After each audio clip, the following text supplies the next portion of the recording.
Nando dengan Afin ini memang tega betul dong. Gue bikin saya ini sampai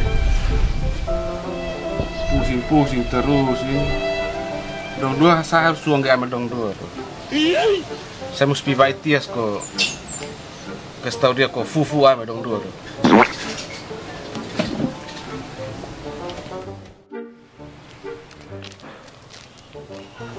Omaku.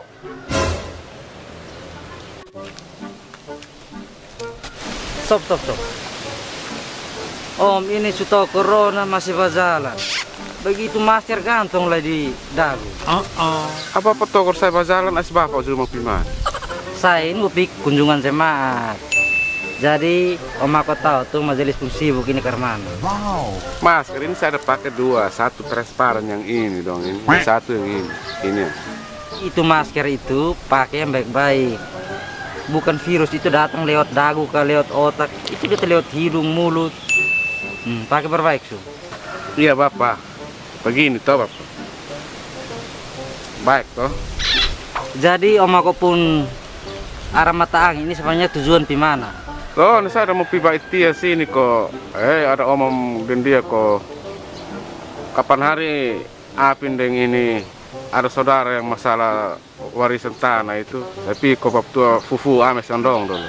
Saya tahu, baik Tias itu memang dia jago.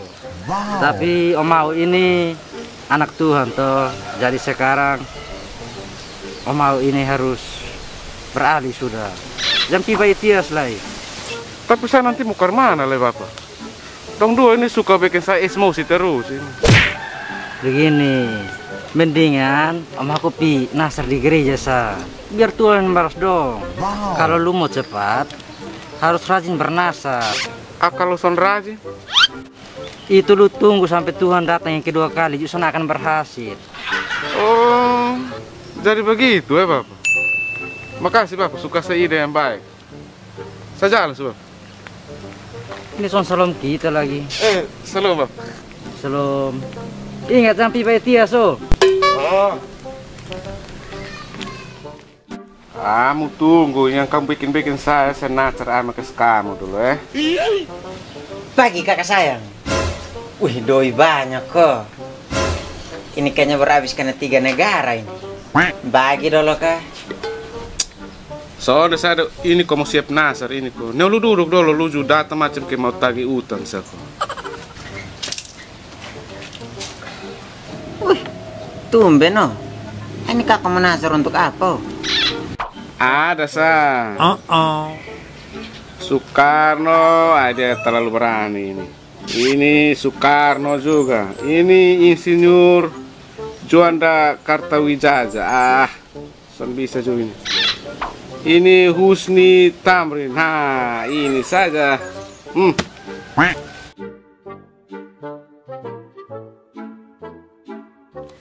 Cuman masa kakak mau nasar hanya 2.000 sih? Yang tadi yang lain dong itu. Kalau mau nasar itu taruh semua. Lu tahu apa? Alkitab bilang, berilah kepada Tuhan dengan senang hati. Ya, saya dengan senang hati kasih yang kecil begini. Mau apa lagi? Tapi son bisa begitu juga kakak. Hei, lu jangan terlalu sok-sok tahu. Ini nasi ini saya bikin khusus untuk lu dengan Nando itu. Ini kakak susah saat ini. Kakak baca baik-baik itu Mazmur 66 ayat 18 itu. Pokoknya lu tunggu sa, lambat cepat pasti lu akan dapat. Oh Neo, dari kakak sah. Tapi kakak ingat yang tadi saya kasih tahu. Kakak renungkan baik-baik itu ayat itu. Neo, saya jalan sih. Many months later. Hei, kita buat semua hal ju. Bab tua belum jawab satu. Nando ju tambah jaya, Alvin ju tambah jaya. Wow. Saya ini tambah parah punya. Woi kakak. Wih ini kakak masih baju yang sama. celana juga masih yang sama. Omong tuh lihat diri badan, baru omong orang lain. Hobe. Kakak suruh renungkan itu ayat yang saya kasih tahu itu kok. Lulai. Ama yang suruh bikin ikut dia pun cara sesone berhasil lu datang bawa lu pun ayat dong itu. Ini saya son tahu lah mau bikin karma, lain bab 7 belum jawab kita pun doa dong. Oh, saya sudah tahu kenapa bab 2 son jawab kakak pun doa. Hah, itu kenapa? Itu karena bab 2 pun baterai dan pulsa su habis. Tambah lagi kakak punya yang sudi luar jangkauan itu. Makanya kok bab 2 son jawab kakak pun nasar yang jelek.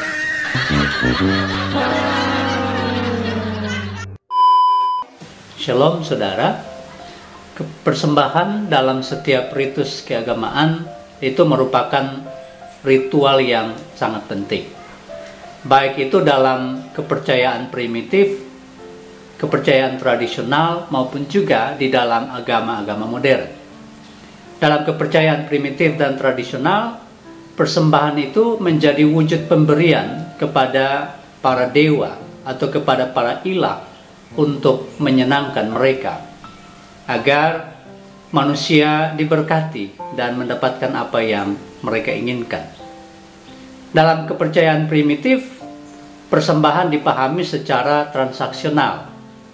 Itu menjadi semacam wujud negosiasi antara manusia dengan para dewa atau para ilahnya.